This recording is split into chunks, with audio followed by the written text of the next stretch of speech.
Assalamualaikum warahmatullahi wabarakatuh. Sebuah amalan itu tidak hanya dinilai dari sedikit atau banyaknya, melainkan juga dilihat dari seberapa ikhlas hati kita di saat melaksanakannya, serta seberapa mampu kita untuk terus mengistiqomahkannya. Ahabbul a'mali ilallahi ta'ala adwamuha wa in qalla.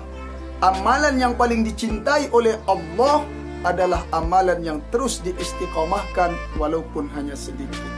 Sedangkan perbuatan dosa itu jangan hanya dipandang kecil atau besarnya, tetapi lihatlah kepada siapa kita melakukan dosa itu. La saghirata ma'al israr wa la kabirata ma'al istighfar.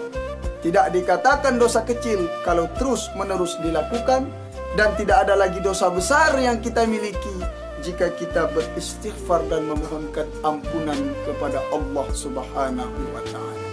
Mari kita pergunakan bulan Ramadan ini untuk kita meraih nilai-nilai yang berlipat ganda dari setiap amalan ibadah yang kita lakukan.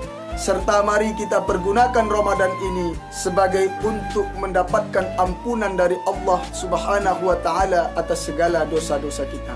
Selamat menunaikan ibadah Ramadan. Wassalamualaikum warahmatullahi wabarakatuh.